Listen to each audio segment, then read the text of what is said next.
call to order the City of Apache Junction Water Board meeting. Roll call.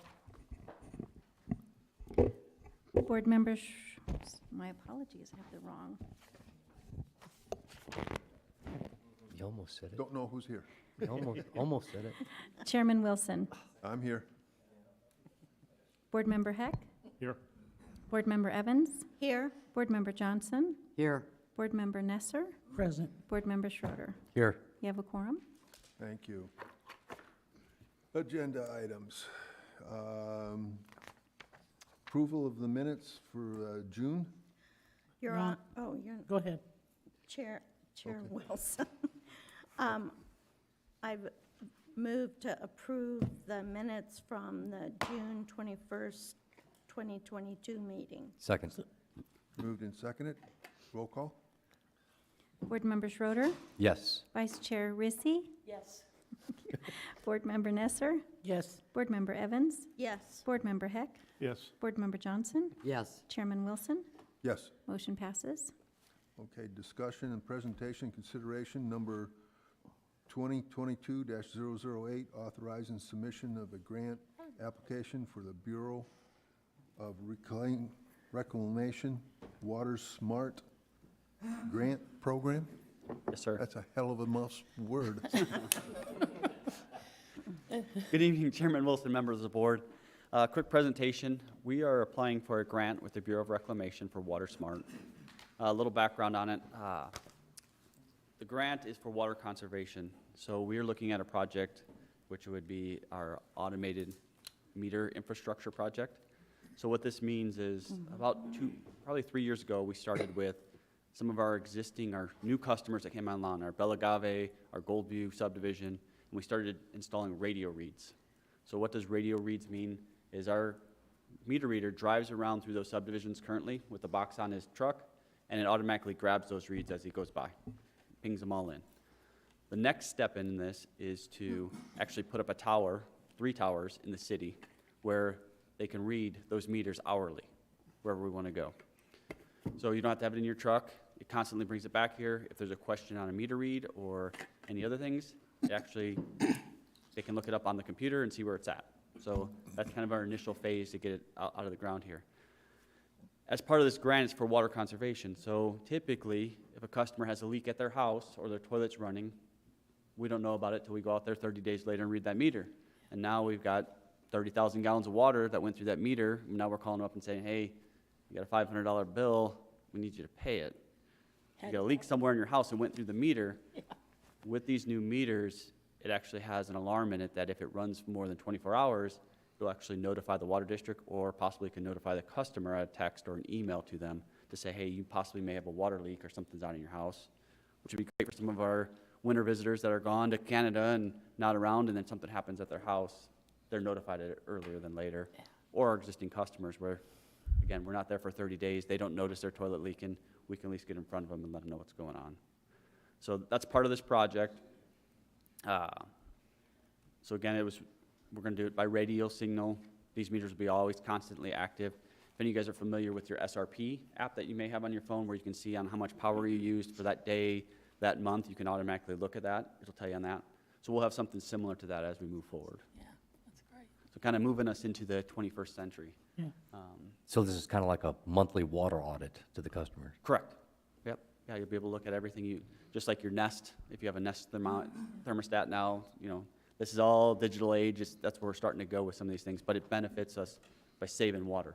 Frank, did you say the meter notifies the people after the water's been running for 24 hours? Correct. Should we wait 24 hours? What about 12 hours straight? Well, somebody could be filling a pool. Well, I understand that, but maybe we should tell them, if you're going to fill the pool, contact the water company, but otherwise, just notify people after 12 hours. And this is all part of the setup. We can work on what, is it 12 hours, is it 8, is it 4, is it 24? Just something that we feel comfortable that we can catch these things. And is it notify us first, then we call them, so we can take a look at their bill and say, oh, this makes sense. They typically have a charge at this point in time, or wait a minute, this is way out of their ordinary. Direct text them directly so that we don't have an issue. Yeah. Yeah, So again, it's just quicker communication that we can get out to them. Frank. yeah, that'd be great. So a big thing is for this is water conservation. So as part of that, we did a whole analysis of it could save so many % customers' bills, saves time for going out there every month. And we currently use 1,500 acre feet a year. We're estimating that could save us anywhere between 200 to 300 acre feet in a year, just by shutting those leaks off earlier or Yeah. catching different things that are going on out there through those meters that you can't currently see over those 30 days. Mr. Chairman? Yes.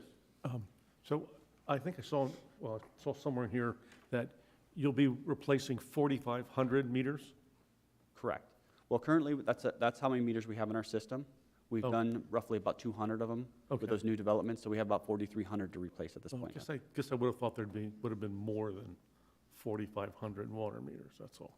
So remember, we only serve as a third of the city Yeah, currently. right, I know, but I guess I still thought it would be, So okay. roughly 15,000 in population, so again, it's about a third of the Right. city. All the new development to the south will have these radios implemented with that development, so that will all be on this to start with. This is really just to get our existing customers up to this, Yeah, right. this state. Okay, thank you. It's with the Bureau of Rec, so they require the water board to grant us permission to go out and apply for this grant. So this is kind of where it affects us in our budget. We budgeted for this year 800,000 for this grant.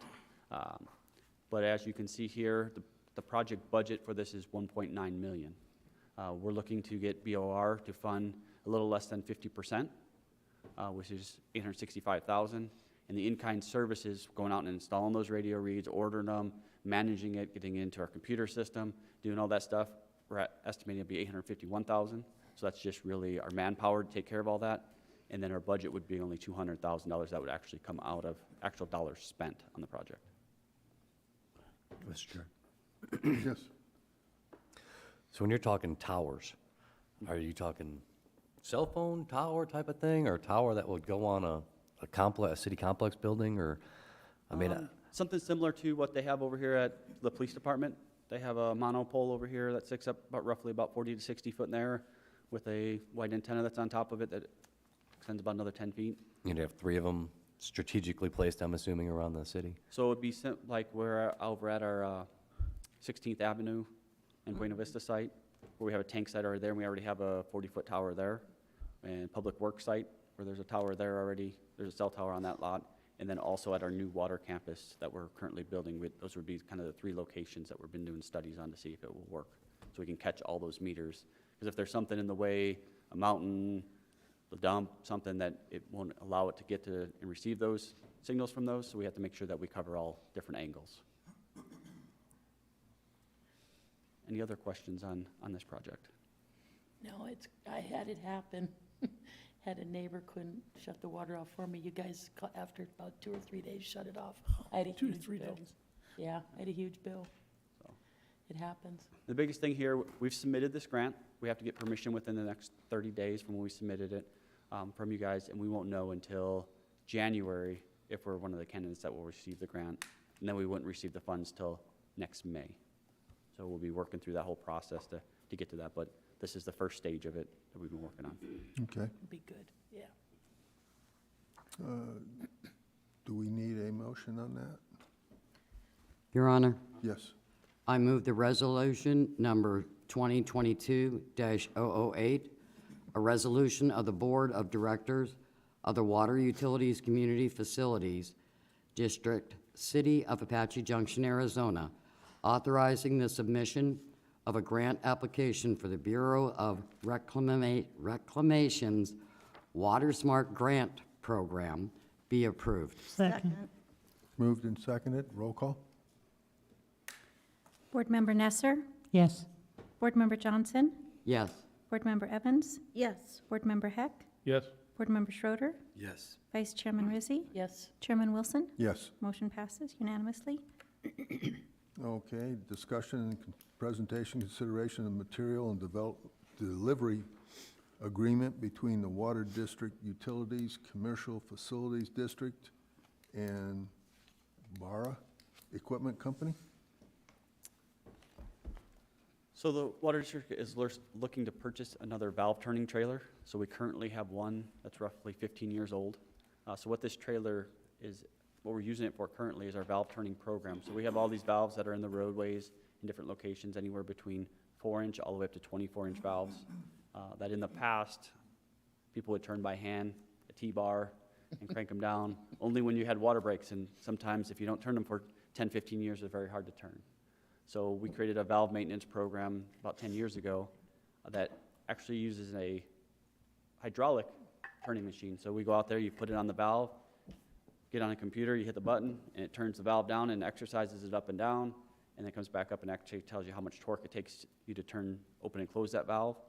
And in the end, what it's for is if we have a main break, the guys can actually go out there and get their T-wrench on it, and you can turn it down by one person rather than taking several people to turn that valve down, because it could be anywhere between 20 turns up to 100 turns to get that valve to shut. So just depends upon what valve size it is. So we're looking to add another valve turning machine to our program here.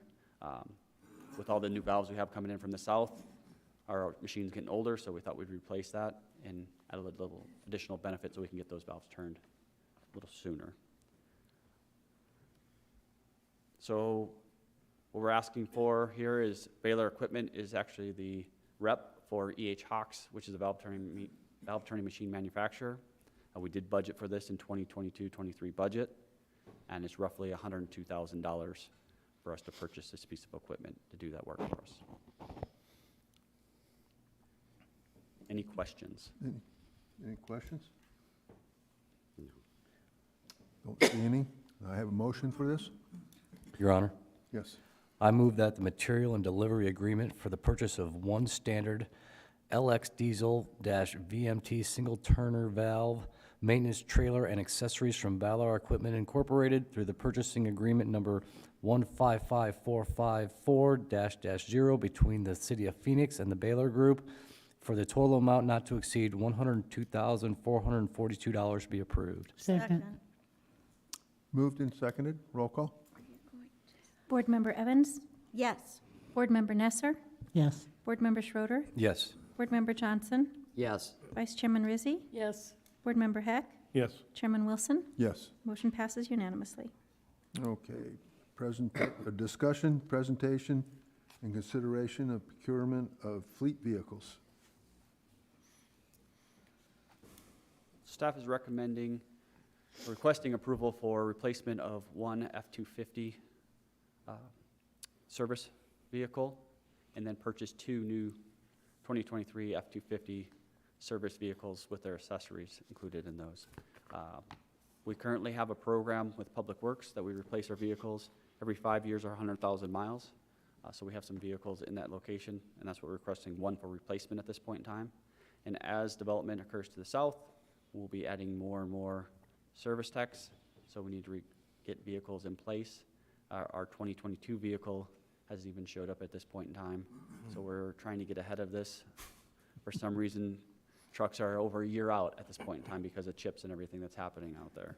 So talking to our fleet management, which is part of the city, they're looking at F-250s can't even be ordered for another month here, and it's only going to be open for a certain window. So we're going to be using the state contract as the city has to purchase our new vehicles and replacement vehicles for the upcoming fiscal year. So we'll be using the state contract to secure the vehicles, and then our Mojave contract that we used in the past for the service beds. This is part of our budget for 2022-23, and we're requesting funds not to exceed $180,000 for those three vehicles. Any questions? Seeing none, can I have a motion?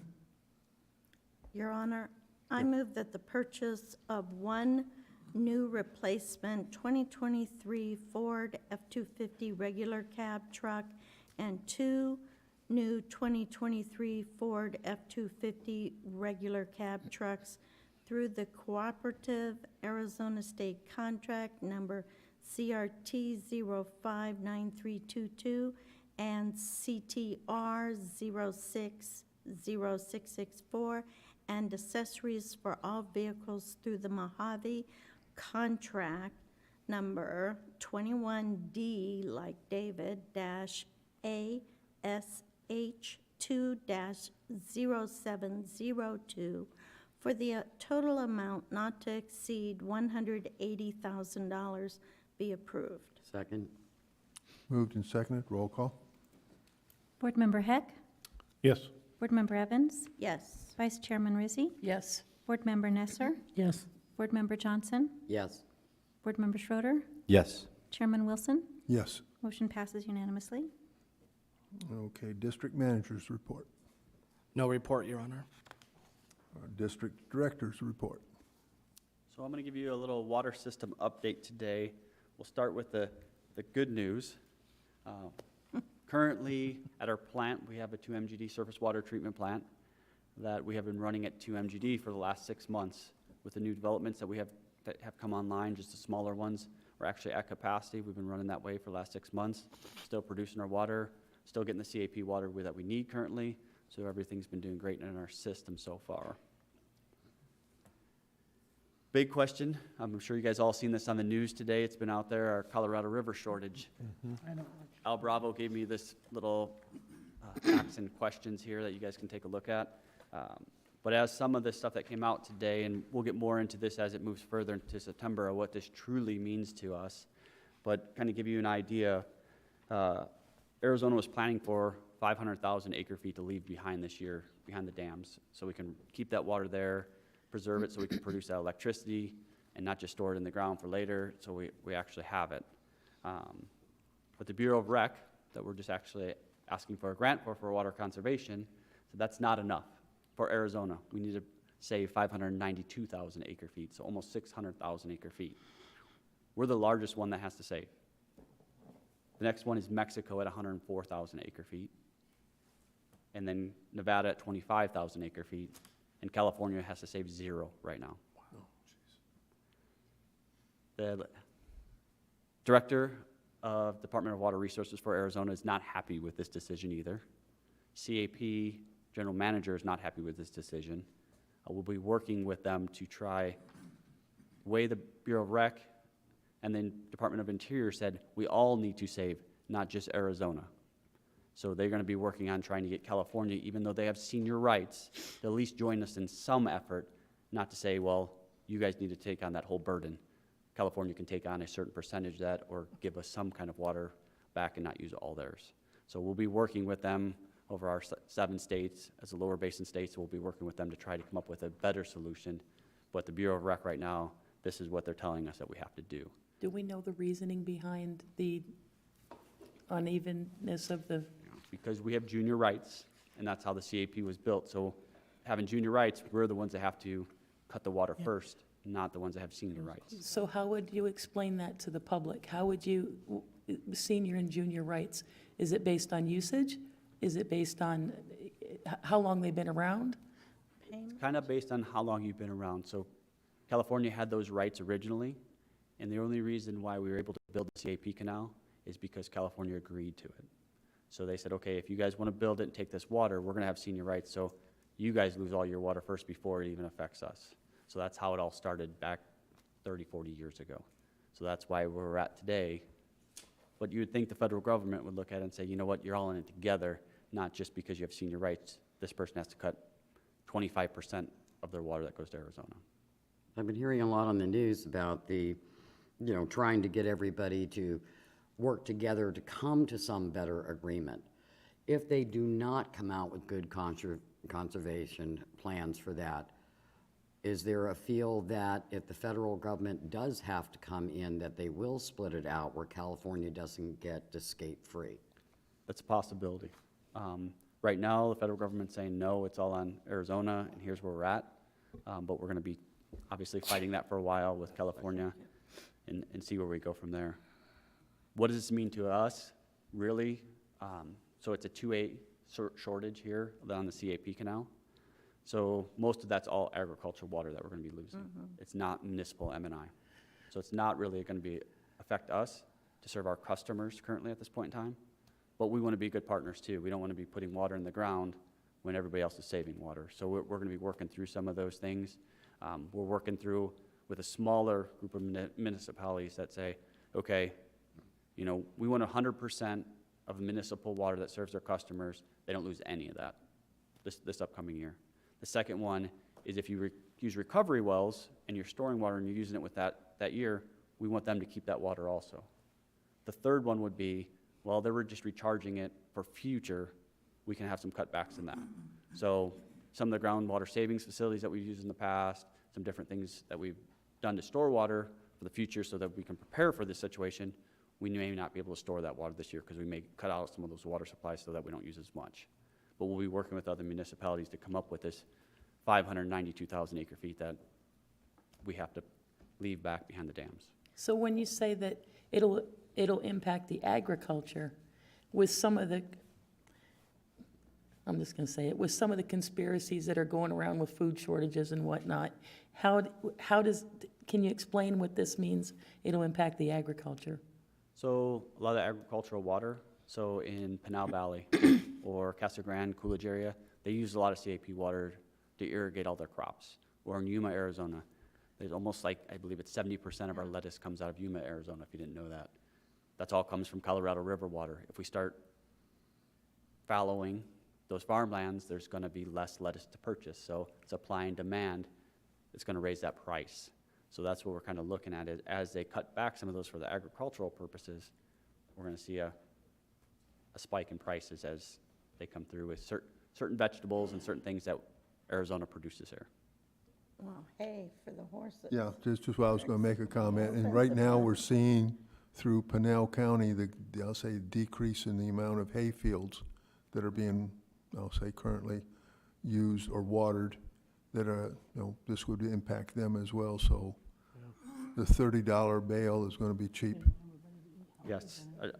Another article in the paper the other day, I believe it was Israel, came over here and purchased 5,000 acres of farmland to do alfalfa. They used a CAP water, got a sweetheart deal for the water supply. They take their hay, put it on a boat, and ship it across to the Middle East because it's cheaper for them to actually grow it here than it is over there. People are starting to look into that, of why did they get this great deal on water when everybody else is struggling to get it. So I think some of those deals will be looked at and scrutinized a little bit more, and possibly restrained from people growing crops that don't support the United States. I think that's, though, excellent information to say that it's not affecting residential water usage, just, I mean, it's still crappy that it's affecting the farms, but so that we know that we're not going, as subdivisions come, we're not going to be short on water. But to me, it just seems like we need to build a weak swash dam up higher so we can just keep some of our own. Correct. And a lot of those water supplies, as Weeks Wash goes through here, that'll help provide some more water service throughout the city. Just There's a work. dam just south of Baseline that does store that water and bleeds it off currently, so this is another step to that, to slow it down, Yeah. to let it percolate in the ground a little bit better for us here in Apache Junction so we can pump it out at some point in time.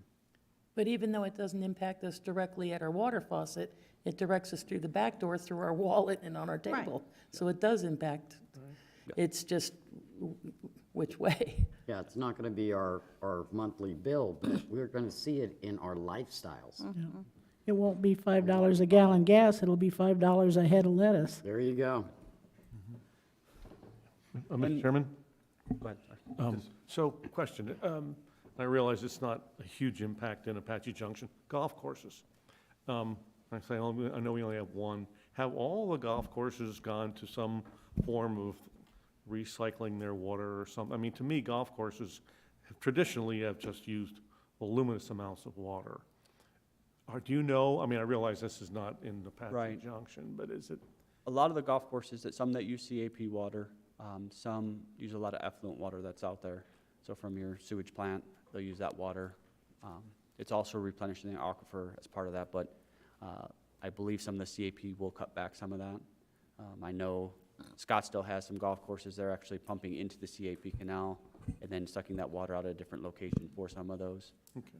But they're trying to get different uses of water rather than use potable water to water those courses. So they're trying to be Right.